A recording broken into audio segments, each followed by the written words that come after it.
All right, so it's the new year. We're excited to start new projects, start new plans, new weight loss programs, and we're just so excited to start all these new stuff.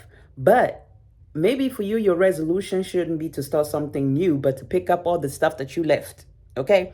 If you're anything like me and your track record looks like getting a new idea, working on it for about 2 to 3 weeks, getting excited about it, and then maybe you see somebody on YouTube talk about another opportunity or another thing that looks great and you start on that. So now you got two things. You leave the first thing to start working on the second thing. Then maybe you get another idea down the road. 3 months later, you got another idea. You leave and stop working on idea number two. Now you're on your third idea, right? You start the book. You're in the middle of the book. You hear somebody else talk about another great books. You go and buy that. You stop reading the book that you originally started, or you start that weight loss program 2 years ago. You did it. You lost about 5-10 pounds. You didn't meet your goal. You heard about another weight loss program that worked for somebody else. You stopped working on the one that you were doing, and now you're on that. So if your track record sounds like that, a bunch of scattered, unfinished projects, unfinished ideas, unfinished books, unfinished weight loss programs, your New Year's resolution should not be to start something new. You and I, we're in the same boat. I'm going to share with you the word that the Lord has given me personally for 2025. Because if you're in the same boat, I'm sharing it with you because it applies to you. And a word comes from Luke 16:10. That word is faithful in the least. Our problem is we are more emotional than we are faithful. When we get an idea, we get excited. We start to think about how all these things going to either make us money, how we're going to lose all this weight because we're listening to somebody else talk about their experience, and we stop working on what we're working on. And because of that, we never see progress. We never see success. We never see the final result of the things that we started. Okay. This is kind of like that story of the turtle and the hare, where the hare jumps and starts excited, goes off, but then the turtle ends up winning because slow and steady wins the race. This year, our word is being faithful in the least.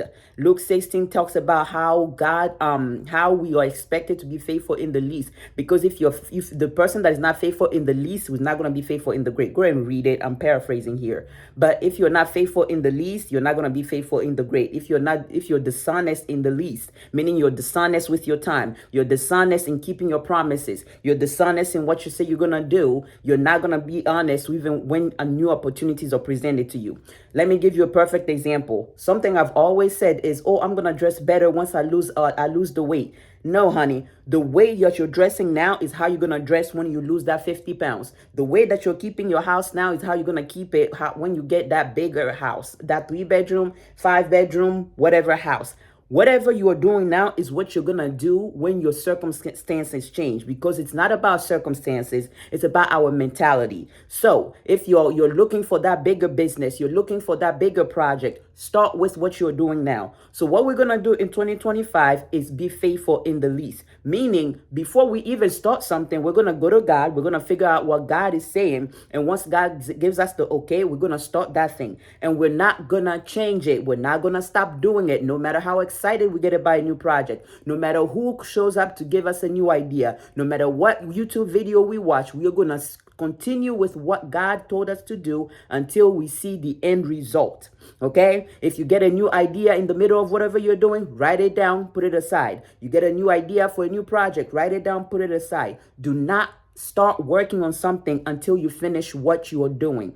That means even before you make commitments, make sure that you have stopped, you have checked your schedule, you have checked your prior commitments before you commit to something new. When somebody invites you, tell them, hey, let me get back to you. Go think, check before you commit, because once you start whatever you're committing to, you're gonna have to finish. That is the word of the Lord to us, and don't take this lightly. My prayer is whenever you start something and you try to just leave it to go and jump on something else, that the word faithful is gonna will ring in your spirit so loud that it causes you to stop and go back to what you were originally doing. Okay, so Luke 16:10, go read it. Do not be schizophrenic. Do not jump from project to project this year. Whatever it is that the Lord has told you to do, do it and make sure you finish before you jump to something else.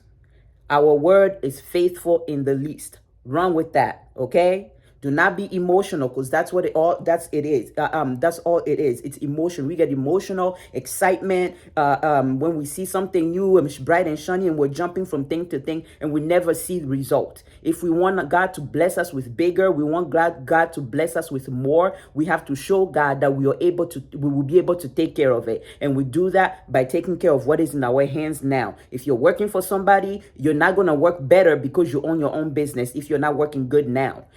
If you're not dressing good now, you're not going to dress better tomorrow when you lose the weight, or whenever you get more clothes. Whatever you're doing with $100 now is what you're going to do when you get that $1,000. It's what you're doing with the $10,000 is what you're going to do when you get $10,000. Like, it's all about your mentality. So let's practice being faithful. One thing we love about God is the fact that God is faithful, because we know we can trust him, right? So being faithful builds our character. It causes us to trust ourselves. And it's not about quantity. It's not about you doing something a lot, or you spending 2 hours working out, 2 hours reading, or 2 hours doing. It's not about the amount of time, or even 2 hours praying, because it applies to even our prayer life, right? God is more pleased with the person that spends 10 minutes every day praying, at the same time being committed, than the person that spends 2 hours sporadically praying every 2 months. The person that is praying only 10 minutes a day is making more progress than the person that's praying randomly every 2 hours every random day.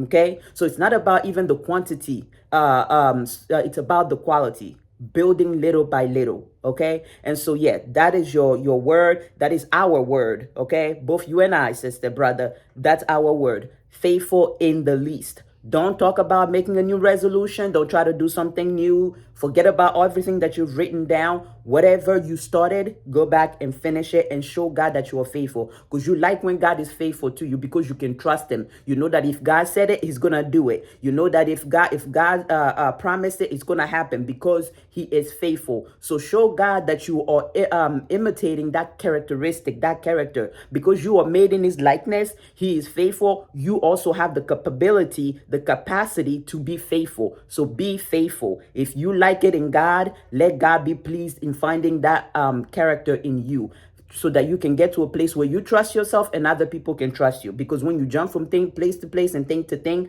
nobody can trust you. Right? People can't trust you, and you can't trust yourself, because tomorrow you will hear somebody say something, and you're going to leave what you promised that person and go to the new project. And people can't put their faith in you to do anything. People know that when you say you're going to show up, you're not going to show up, because again, you're not trustworthy. So faithful in the least. I feel like I'm kind of rambling at this point, but you get the point. Be faithful. 2025, your word, be faithful in the least. Luke 16:10. Go read it. Okay? God bless you. Mwah.